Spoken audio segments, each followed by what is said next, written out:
À la demande de Paul et d'Éric, on va revenir sur cette affaire Barbie à Noisy-le-Sec. Ah non, c'est sûr, je ne vais pas vous lâcher sur le sujet, vous avez un point commun, mais je ne vais pas revenir sur le point commun. Je remarque que tous les médias se sont emparés de cette affaire aujourd'hui. Nous, ça fait 48 heures qu'on vous en parle. Je vous rappelle le contexte, Barbie qui devait être diffusé, le célèbre film Barbie, adoré par Paul et par Éric, devait être diffusé en plein air, mais le maire donc, a annulé sous la pression et les menaces d'un groupe de personnes. Information CNews, en accord avec le ministère de l'Intérieur, le préfet de police va signaler les faits à la justice sur la base de la loi séparatiste, article 40. Toute autorité constituée, tout officier public ou fonctionnaire qui, dans l'exercice de ses fonctions, acquiert la connaissance d'un crime ou d'un délit est tenu d'en donner avis sans délai au procureur. Voilà pour cette information CNews. Mais avant de vous faire réagir, je vous propose d'écouter 2 extraits du maire qui s'est exprimé, le maire de Noisy-le-Sec, Olivier Sarabérousse, maire communiste de la commune. Il parle des menaces reçues et on en parle. Et on en reparle. Les agents n'ont pas pu identifier clairement, en dehors du fait que ce sont des jeunes du quartier, et les menaces, elles n'ont pas été physiques, les menaces, elles ont été de dire qu'ils allaient empêcher la diffusion de ce film, mais pas en portant atteinte aux agents, mais en portant atteinte au matériel, mais ce qui est quand même déjà une menace inexcusable et inacceptable. Je porte plainte ce matin, alors contre X, puisque je n'ai pas d'auteur identifié par les agents, mais au moins ça a le mérite d'ouvrir une enquête et de rechercher les auteurs de ces menaces. Alors, 2e extrait, et je vous fais réagir sur les raisons évoquées par ce groupe. Ce qui a été dit par les auteurs des menaces, c'est que c'était la promotion de l'homosexualité. Donc, il faut voir si en effet, après avoir vu le film, parce qu'à mon avis, ils ne l'ont pas vu, eh bien, ils pensent la même chose. Et qu'est-ce que c'est que la promotion de l'homosexualité ? C'est pour ça que, vous savez, la transphobie, l'homophobie, ce n'est pas réservé qu'à une frange de la population. Il y a surtout l'extrême droite et la droite qui ont mené ces combats depuis des années. Donc, il ne s'agit pas de stigmatiser encore une fois une partie de notre population, mais de travailler en effet sur la culture comme facteur d'émancipation et lieu de discussion. Donc oui, je suis prêt à rediscuter, mais je ne vais pas me précipiter à vouloir rediffuser ce film. Paul, je vous vois réagir en écoutant le maire. Sinon, alors j'étais sûr que vous alliez réagir. L'inversion accusatoire totale. Ah, totale. Vous avez un maire qui a pris une décision qui en soi extrêmement lâche, c'est-à-dire qui a cédé devant quelques personnes qui, semble-t-il, l'auraient intimidé ou auraient intimidé ses agents et qui a pris la décision au nom du principe de précaution de renoncer totalement à cette diffusion qui avait pourtant été demandée par les habitants de sa ville. Et on se demande s'il avait plus peur pour la sécurité ou plus peur pour le scandale. Bon, cette décision, il l'explique d'abord dans un communiqué qui ajoute une 2e couche de lâcheté puisqu'il n'ose pas nommer la raison pour laquelle certains habitants se sont opposés à ce film. C'est-à-dire qu'il a des habitants dans sa ville qui sont des fondamentalistes religieux, et plus que religieux, des fondamentalistes musulmans, qui, manifestement, il a au moins raison sur un point, n'ont pas vu le film, puisqu'ils craignent, je ne sais quoi d'ailleurs, comme si on devenait homosexuel en regardant un film, mais peu importe. Ils craignent en tout cas que ça offense une certaine idée qu'ils se font de la morale et des valeurs, et au nom de cela, donc, ils ont voulu faire appliquer ce que sont leurs principes et leurs droits à l'ensemble, c'est vraiment la tyrannie de la minorité. Mais ça n'est pas dit. Et dans un second temps, dans un autre communiqué, et puis à nouveau dans les prises de position à la radio que vous avez fait écouter en plateau, cher Thierry, il a accusé l'extrême droite. Comme si c'était Christine Boutin qui était venue du haut de sa retraite de ministre. Je n'y avais pas pensé. Non, mais parce qu'on a ça en tête, vous voyez, ça renvoie à ce genre d'image, quoi. Ça serait l'extrême droite catholique, homophobe, la droite de la Manif pour tous, etc., qui serait venue à Noisy-le-Sec, on sait pas très bien ce que cette droite-là fera à Noisy-le-Sec, mais enfin qu'importe, pour faire empêcher le visionnage du film. Parce qu'il fait ce raccourci-là. Il dit ce film. Je rappelle qu'il est communiste, le maire. Ce film a suscité une cabale de l'extrême droite. Alors, moi, je peux vous dire que je fais partie de ceux qui, quand le film est sorti, se méfiaient. Parce que Greta Gerwig, la réalisatrice, on la connaît pour ses prises de position clairement woke. Elle a fait ensuite, après Barbie, un remake de Blanche-Neige pour le compte de Disney, qui était vraiment un condensé de wokisme qui, d'ailleurs, je crois, n'a pas beaucoup plu aux fans de Blanche-Neige. Mais vous voyez, c'est une réalisatrice dont on s'attendait à ce que, effectivement, elle mette en avant ses convictions politiques. Et on a tout à fait le droit de critiquer un film, au contraire d'ailleurs de l'encenser pour le message politique qu'il véhicule. Bon, mais dire cela, ça n'est évidemment pas demander à ce qu'il soit interdit ou aller faire régner un climat d'intimidation dans les mairies. Et quoi qu'il en soit, ce n'est pas le public qui, par certains égards, a pu critiquer les excès d'un certain cinéma américain gouverné justement par la recherche de la défense des minorités, etc. C'est pas les mêmes qui sont allés dans la ville de Noisy-le-Sec pour faire empêcher la diffusion. Donc c'est là qu'il y a une manipulation intellectuelle qui est d'une gravité sans égale, puisque ce maire qui excuse au fond ce qu'ont commis les personnes de sa commune en accuse d'autres comme si c'était l'extrême droite qui était venue encore une fois empêcher cette projection. Enfin, j'étais sûr que ça allait vous faire agir. J'en étais intimement persuadé. C'est une affaire magnifique. Alors, Joachim, je vais circuler la parole évidemment, parce que vous avez tous des choses à dire sur le sujet, j'en étais persuadé. Bon, Paul a tout dit, mais le déni du maire est d'autant plus orwellien qu'on connaît les fondamentaux sociaux, les fondamentaux démographiques, les fondamentaux politiques de la ville de Noisy-le-Sec. En l'occurrence, on parle d'un quartier qui a voté à 68% pour Jean-Luc Mélenchon et la France Insoumise aux dernières élections. Donc ça en dit long sur le déni du réel, en effet, du Parti communiste et sur son évolution au fil des décennies.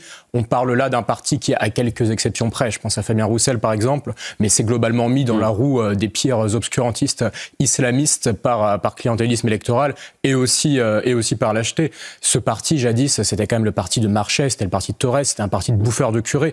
Aujourd'hui, ils avancent main dans la main avec les islamistes et je les inviterais quand même à méditer ce qui s'est passé en Iran, puisqu'on a vu ce genre d'alliance par le passé, ça s'est pas très bien fini pour eux. Il faut quand même rappeler le sort des communistes qui ont globalement été assassinés en Iran après la révolution islamique de 1979. Donc je pense qu'il y a là un précédent à méditer. La révolution finit toujours par dévorer ses enfants et quand on joue trop avec le feu, on finit par se brûler. Je vous fais réagir tout de suite, évidemment, mais tweet de Laurent Nunez sur cette affaire.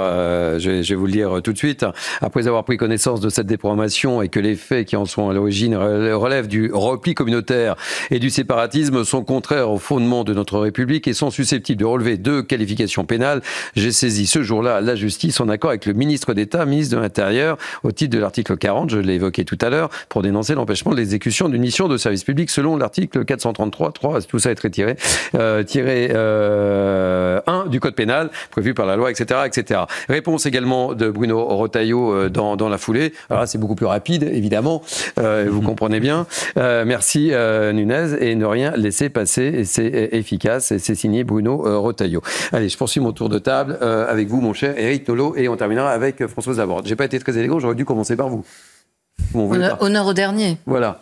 Éric. D'abord, je voudrais relever la seule bonne nouvelle de ce dossier. Vous avez dit qu'au bout de 48 heures, le reste des médias a suivi le lièvre que nous avons levé. C'est vrai. Avant, c'était beaucoup plus long que ça. C'était au bout de 6 mois, 1 an, 2 ans. Là, maintenant, 48 heures, écoutez, on fait du bon boulot. Oui. Ils nous suivent quand même beaucoup plus rapidement. Alors ensuite, oui, évidemment que ce sont des fondamentalistes islamistes, pléonasme. Alors qu'est-ce qui les dérange dans ce film? Évidemment, l'homosexualité. Et puis, il y a autre chose qui est assez peu relevée. Barbie, c'est une poupée. Vous aviez vu à Roubaix ce reportage, les magasins musulmans fondamentalistes vendent des poupées sans visage. Alors là, si en plus vous faites la promotion d'une poupée avec visage et avec des formes irréelles, là c'est vraiment, voilà. Mais alors moi, ce qui me sidère, parce que l'affaire en elle-même est sidérante, mais la réaction du maire, alors là, c'est inouï. Enfin, j'ai pas résisté à vous la soumettre. Non, mais dans sa communication, il dit quand même, moi j'aimerais bien savoir ce que penseraient ces gens après avoir vu le film. Qui ça intéresse? C'est pas ça le dossier. Le dossier, c'est, vous avez décidé de projeter un film, ce film sera projeté avec la protection publique, s'il faut, avec la présence de la police, parce que c'est pas la minorité, une extrême minorité sans doute, qui fait la loi. Donc la force publique doit s'imposer.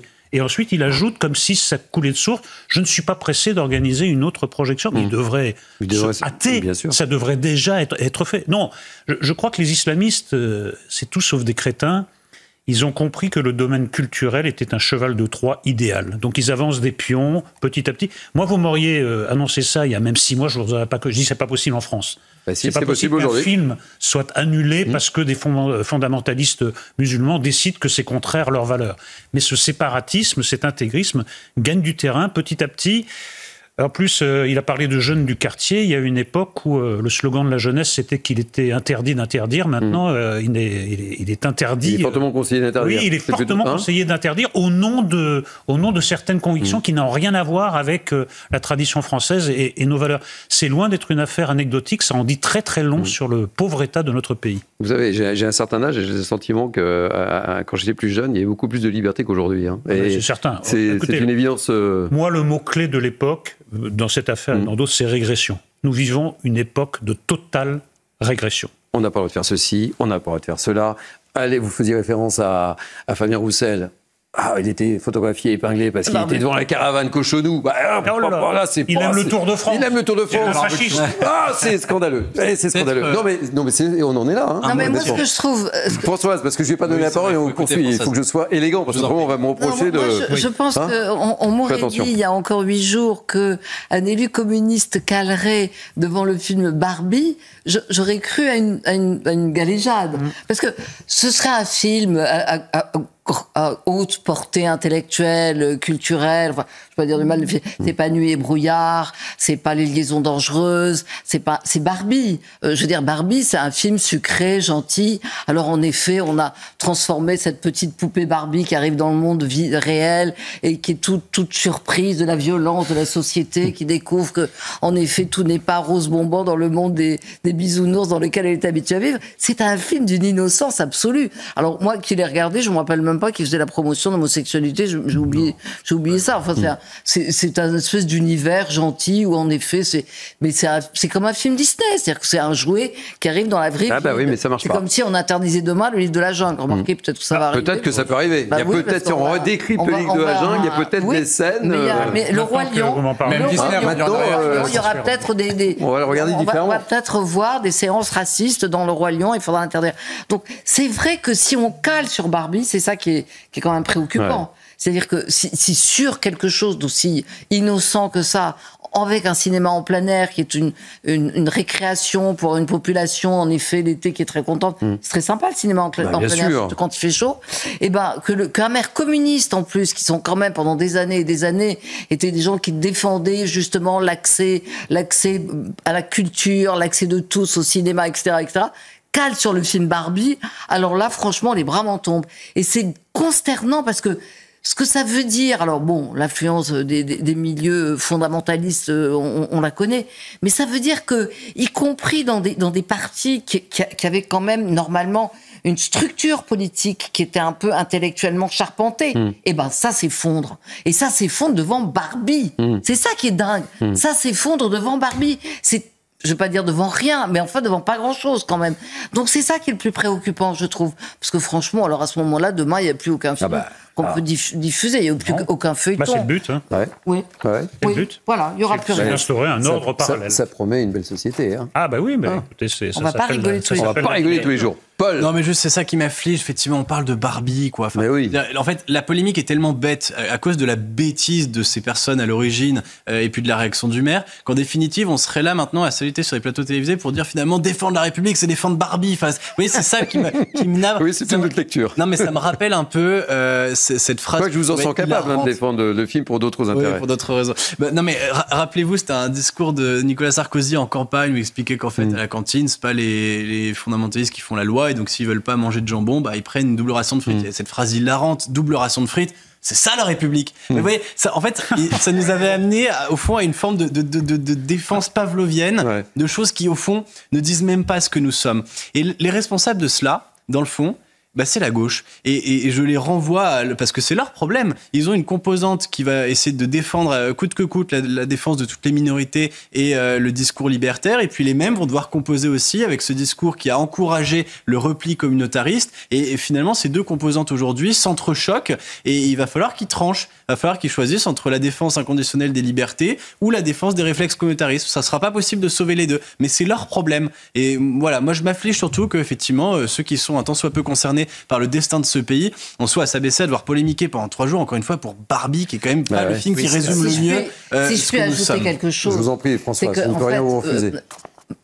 Je vais parler au nom de Paul qui est trop timide pour le dire, c'est que Margot Robbie, qui est quand même une créature il l'a dit, je vous assure, magnifique, qui devient maintenant une sorte de figure politique, qui pourrait être, je sais pas, une sorte de Jeannette Vermersch, qui fait peur. Non, mais dans le film, c'est une figure politique. Moi, je trouve ce film consternant. Mais c'est pas parce qu'il est consternant que je voudrais pas qu'il soit diffusé ou que les gens le... C'est ça la différence entre la démocratie. Oui, c'est rose. Enfin, c'est un film politique, mais moi, je suis pour que chacun se fasse une idée. Au nom de quoi on interdit un film ? C'est rare l'interdiction d'un film en France, c'est très très rare. Puis surtout un film comme celui-ci. Alors là, vraiment, c'est... Oui. Joachim. On sera tous d'accord, en effet, pour dire que Barbie n'est pas la pointe avancée de la culture occidentale avec un grand C.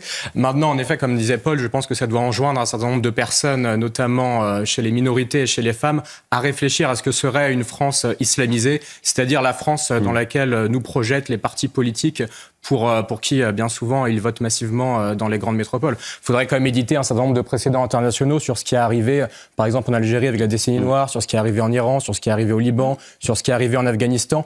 À chaque fois dans le monde, lorsque les islamistes ont pris le pouvoir, qui a vu ses droits fondamentaux reculer? C'était les femmes, c'était les minorités, c'était les homosexuels. D'ailleurs, Barbie était interdite en Algérie. On est en plein dans les apories de ce qu'on nomme l'intersectionnalisme. Mais c'est peut-être tout ce qui fait la différence. Moi, je me sens plutôt conservateur. C'est comme ça que je me définirais. Mais c'est ce qui fait probablement toute la différence entre un conservateur et un fondamentaliste. Le conservateur croit à l'intelligence collective. Et même celui qui voudrait qu'un film comme Barbie ne passe jamais, même dans l'esprit d'un réalisateur, croit dans l'intelligence collective d'une civilisation qui est capable de produire mieux, alors que le fondamentaliste, qui au fond a peur de tout et a peur même de son ombre, se croit obligé de défendre par l'intimidation et la menace les croyances ou les préjugés auxquels il est attaché.